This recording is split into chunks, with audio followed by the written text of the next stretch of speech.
Hello and welcome to the first ever episode of the You, Me and ADHD podcast. I'm your host, Callum McCurdy, and we've just had a great chat with the amazing Peter Shankman, man I've come to know as the voice of ADHD across the globe. We get into that and how he's managed to hack his ADHD and really harness the power of it, turn it into a multiple collective of superpowers. He's fresh from the gym, so he's wearing an incredibly sexy yellow sort of singlet. He was in training for the Hawaii Ironman, which has now just been cancelled due to COVID. Thanks, COVID. I have two speeds, and only two speeds. I have Namaste and I'll cut a bitch, and there's really sort of no middle ground there. Hey folks, welcome to this edition of You, Me and ADHD. We've got the wonderful Peter Shankman, who I consider the voice of ADHD globally, and it's a real honour to have him here in his yellow singlet, having just hit the gym. And we'll get into a wee bit of chat about that as well, because Peter, you've got an Ironman coming up, huh? I do. I'm training for the World Championships in Kona, Hawaii. Thank you for having me, by the way. It's great to be here. Training for the World Championships in Kona, Hawaii in October. So it has been a long, long road to get there. I am perpetually tired, but I'm looking forward to it finally happening. Hopefully, if the Delta variant stays quiet or gets quiet again, either way, it's been a great road to Kona. So it's been an exciting several months to do it. Well, congratulations on qualifying. Is this the first time you've done Kona? First time I've done Kona. It wasn't qualifying. I'm actually raising $150,000 for Leukemia and Lymphoma Society. Brilliant. And so they had about 1,000 people apply to be one of their ambassadors. They chose 6, and I was fortunate enough to be one of them. Excellent. So it's a great honor. I couldn't think of a better person to be an ambassador for that, though, right? Because you're an ambassador for what I consider ADHD positive people. ADHD being full of, and we'll get into this as well, if you don't mind, being full of gifts and positives and essentially superpowers as well. But we tend to focus on the negatives and the fact that it refers to a deficit and a disorder. And I don't think it's either of those. But you have this amazing ability to talk up the positive and to hack the I guess the amazingness that comes with ADHD, right? And so you do that. You do that, and you promote ADHD as something that people should want to have, right? And you're an ambassador for us globally, and so why wouldn't other causes want you to be their ambassador as well? I mean, well done, and this is brilliant. Well, thank you. I'm a believer that you try to find the good in things. And growing up, when I was a kid, ADHD didn't exist. What existed was sit down, you're disrupting the class. Yeah. And so as I get older and as I realized sort of these gifts I had and how they could become beneficial, I realized that it wasn't necessarily this terrible thing that everyone said it was, and I could use it to my advantage. And so as I learned that, as I get older, I realized that this is what the benefit of ADHD is. All the creativity and all the things that got me in trouble in school growing up are actually beneficial and can help me and have been tremendously useful for me. So I just want to help people learn that story. I don't wish that everyone has ADHD. I don't think everyone should, but I think that those who do should understand that if they've been told they're broken all their lives, they're going to believe they're broken. Yeah. And I'm just offering the opinion that there is another way to look at that. Yeah. And you're so resolute in that. You've been doing this for a number of years now. You've got a fantastic book, Faster Than Normal, which essentially was the first thing that I read when I was first diagnosed with ADHD. And that put me onto your podcast, and you pump out the episodes of that as well. And I note in your email signature, you were named one of the 13 most productive people in the world. And I think that's And that was by what, Fast Company magazine. So that's a big, That's company. yeah, that's a big deal, right? So how did that come about? You know, we all have the same amount of time in the day, right? And we all have challenges that we have to face. But I mean, I'm a single dad, and I I sort of realized that everything I do is based on the premise of how am I going to feel in 12 hours. Um, if I When I wake up super early to exercise, because the only time I can exercise when my daughter isn't, so it doesn't impact my daughter, is sometimes as early as 3 a.m. I had to do a 60-mile ride a couple of days ago on the bike for training, Mm-hmm. and I started at 3 a.m. and I rode from 3 to 6 a.m. And then woke my daughter up so she could go to camp. So that waking up at 3 a.m. is hard. I don't care how much resolution you believe you have; it's Yeah. difficult. Yeah. And there's a very large part of me that wants to stay in bed and not get up. And so I always look along the lines of how am I going to feel? I could stay in bed, Uh-huh. and if I do, how would I feel in 12 hours? Mm. How would I feel at 3 p.m. when I might have gotten a couple more hours sleep, but now I haven't worked out and I haven't exercised, and I don't have that sort of positive feeling of, hey, I did this great workout, and plus I'm not able to get the dopamine hit Yeah. from the from the from the workout, which then, so my ADHD sort of goes off the rails. So I ask myself, how am I going to be in 12 hours? And the answer is usually not good. And so for me, it's worth it to get up. Yeah. And it doesn't make it suck any less. It still sucks to get up and start working out at 3 in the morning, but sometimes that's what you have to do. And so you find ways to understand sort of where the benefit is. Yeah. Is it fair to say that you would be, in me referring to you being really prolific and how productive you are, that you're an incredibly disciplined person? Discipline is an interesting word, because I wouldn't say I'm disciplined as much as I am very all or nothing. Yeah. I joke that I have two speeds, and only two speeds. I have namaste and I'll cut a bitch. And there's really sort of no middle ground there. And what do I mean by that? Well, I need to very much be aware of how my brain works. Mm-hmm. It is very easy for me to, it would be very easy to fall off the rails. Yeah. It doesn't take much to order a pizza, and that pizza, I eat the whole thing. Well, I wake up the next morning, I don't feel that great. Well, I haven't worked out, I don't feel that great. Well, now it's 2 nights I haven't exercised, so I might as well order a pizza. Mm-hmm. It's 3 weeks later, I've gained 10 pounds. I'm miserable. I hate everyone. Yeah. I wouldn't call it discipline definitely plays a part in it, but for me, it's not so much discipline as it is, again, looking forward and seeing what, maybe it's not 12 hours, maybe it's what does Peter look like in 3 weeks? Mm-hmm. How does he feel? I mean, there are times when all I want to do is have a pizza and drink a bottle of tequila, and I tend to err on the side of not doing that. Yep. Because the temporary high I'm going to get from that isn't anywhere near as good as the long-term benefit of not doing it.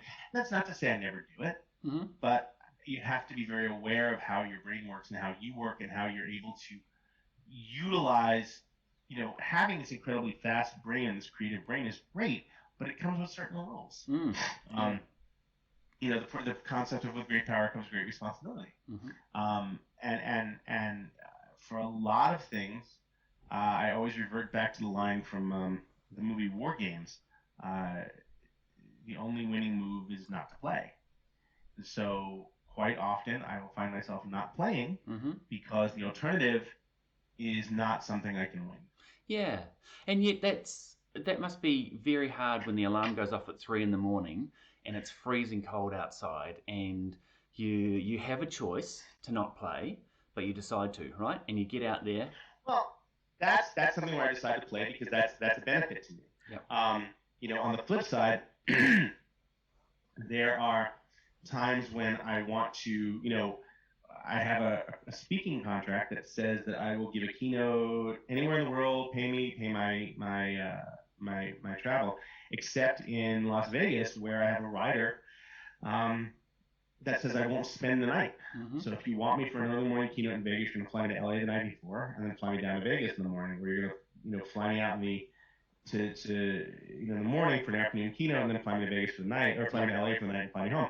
And that's because nothing good, nothing beneficial will come out of me spending a night unsupervised in Vegas. Now, am I going to, drain my daughter's college fund? Of course not. But why put yourself in that position? Yeah, yeah. And so one of the things you learn when having a faster brain is that having a faster brain means that you make decisions just as quickly as you do everything else. Mm-hmm. And so the concept of, what seems like a stupid idea, you sometimes don't have, you're moving so fast, you don't necessarily have the time to vet that stupid idea and realize it's stupid. So it's easier to not get into that situation in the first place. Yeah. Right. And so to prevent yourself from getting into that situation. So I won't stay the night in Vegas, or I won't go to the open bar cocktail party, or, you just have to know yourself. Yeah, absolutely. And remember, and I think this is one of the difficult parts of having ADHD is, you're right, we're 100% on or off, and there is only now in terms of time, but we can quickly get into that downward spiral, and it's remembering the downward spiral and the impact of that, and keeping that front of mind when we're going, actually, I don't want to get up at 3 in the morning, but the consequences of that are not just physical, but there's an emotional, mental health aspect to that as well. We can really beat ourselves up. And it's not, look, I'm not getting up every single morning at 3 o'clock. Yeah, sure. Right? But sometimes I have to, sometimes it's 4, sometimes it's 5, but it's always early, and it's always for my benefit. And I will also add that just because the early morning hours work for me doesn't mean they work for everyone with ADHD. For some people who are ADHD, their best times are, 11 p.m. to 4 a.m., whatever. And that's great. If that works for you, that's wonderful. I know it works for me. The key is, when you are ADHD, find what works for you and do that. 100%.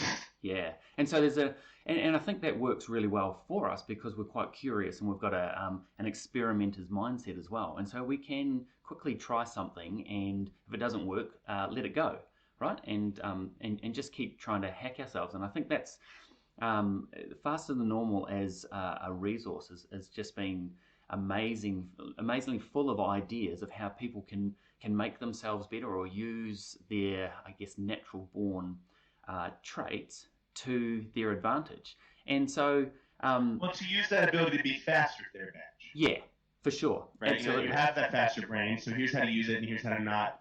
If everyone else is driving a Honda and you're given a Lamborghini, that's great, as long as you know how to drive that Lamborghini. If you don't know how to drive that Lamborghini, you're crashing a tree, and that doesn't do anyone any benefit. Yeah, that's a great metaphor.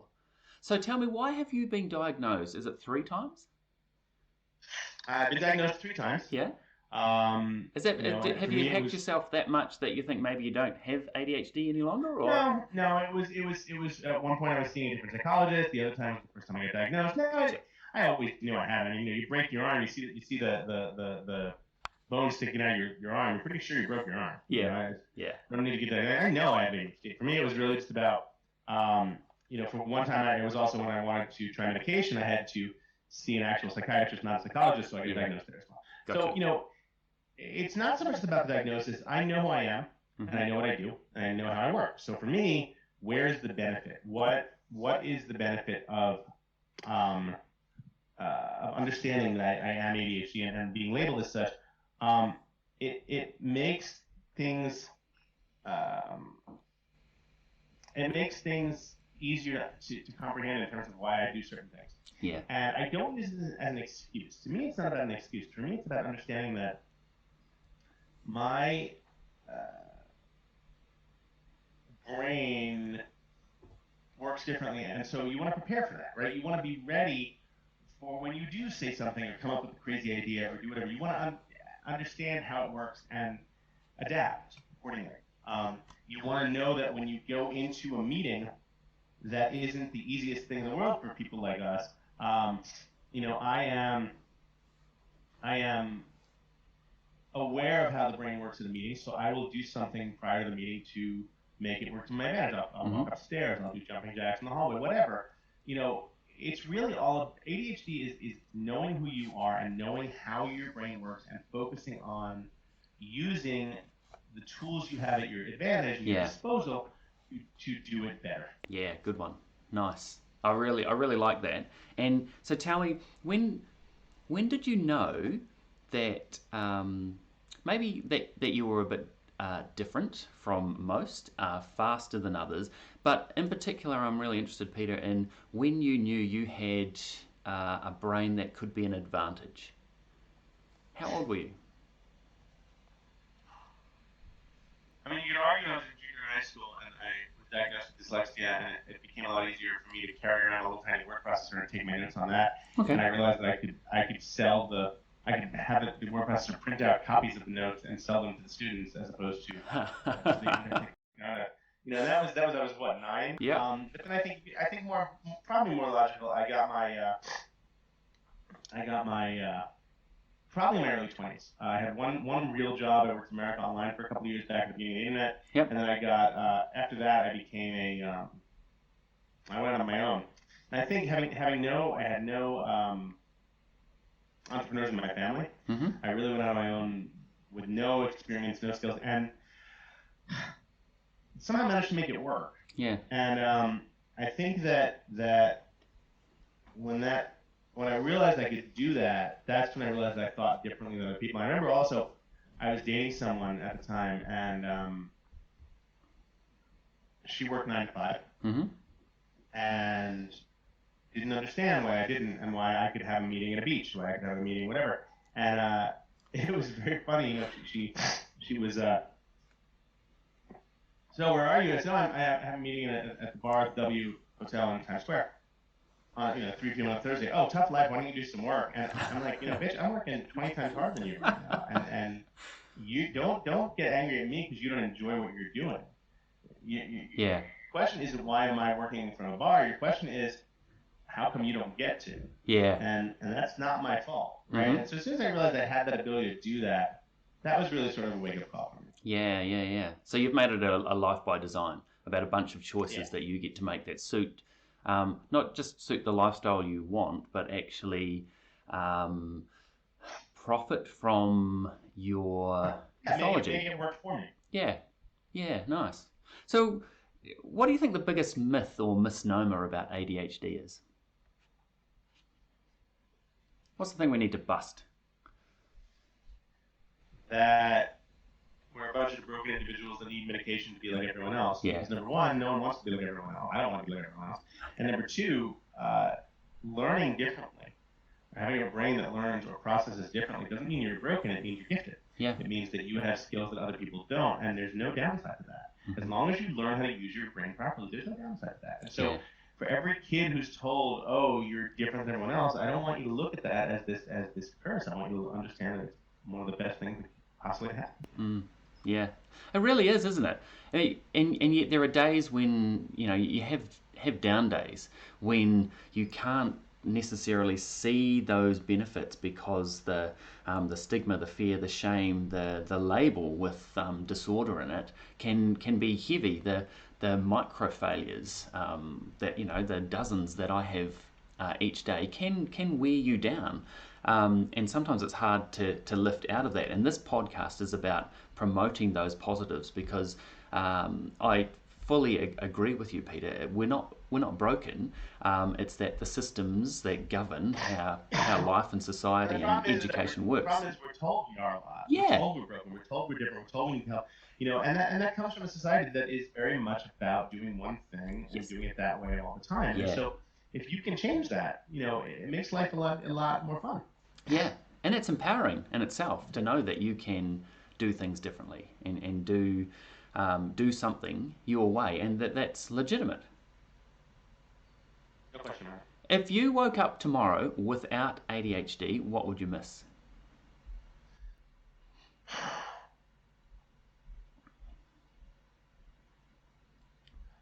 Probably the ability to continually try new things for the fun of it.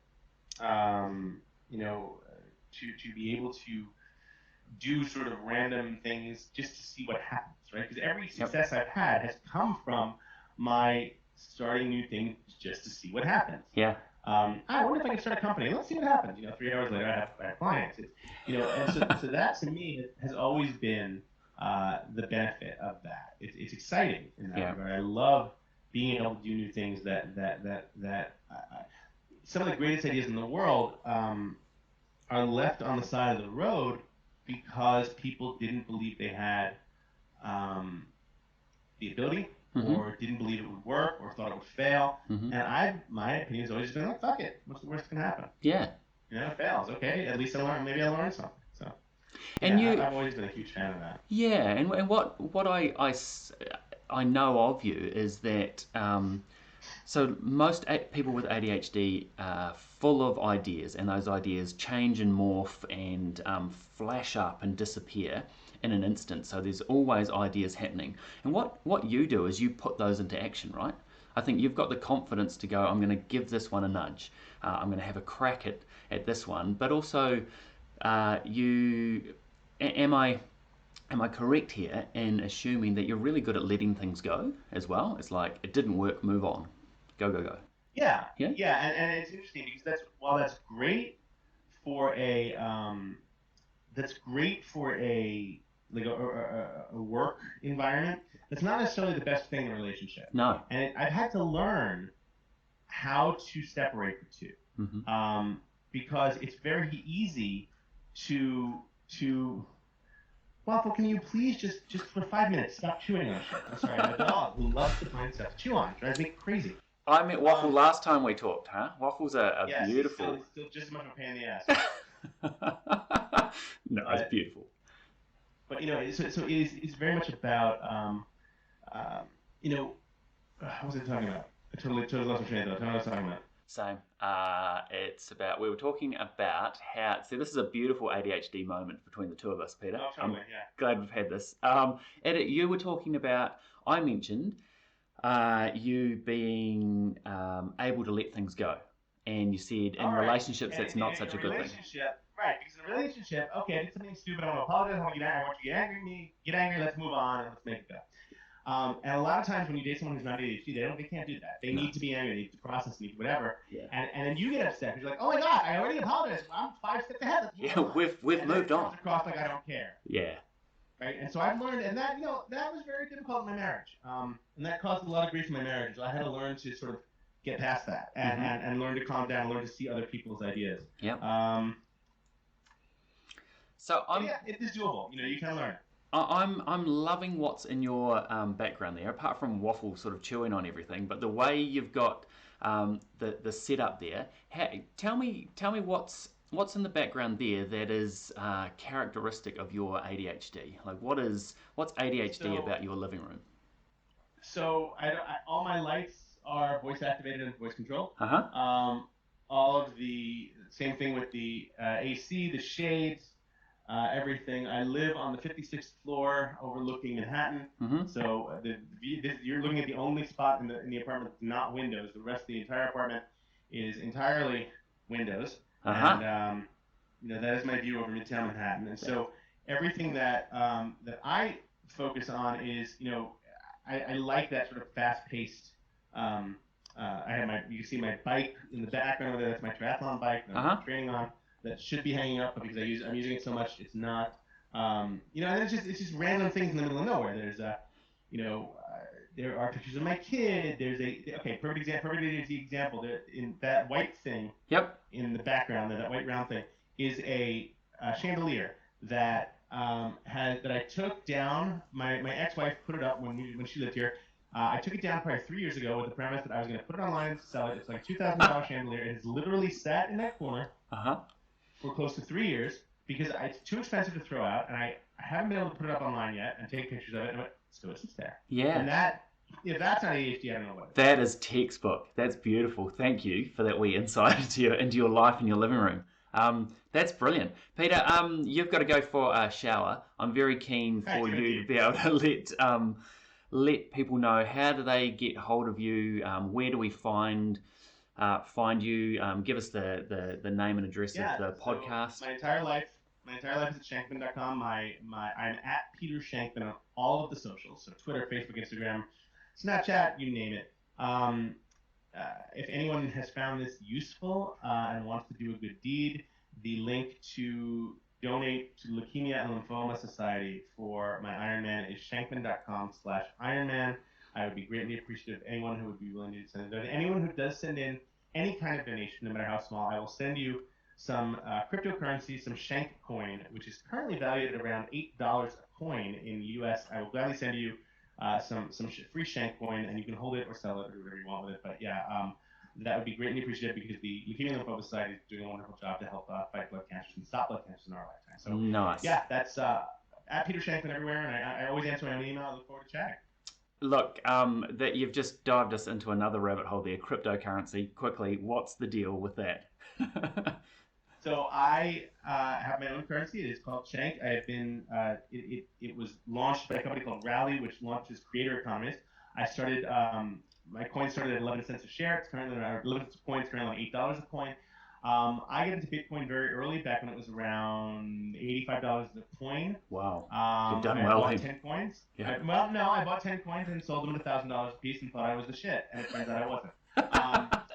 But I'm not going to complain. I've had some successes with Shank, and I've had success with Litecoin and things like that. So, it is a brand new world out there. There is a lot of exciting stuff coming down the pike, both with the crypto and other forms of technology. So if you do nothing else with your ADHD, use your faster brain to absorb and read every bit of information about everything you can, because the world we're in right now looks nothing like the world that we were in 20 years ago, and the world that we're going to be in 20 years will look nothing like today.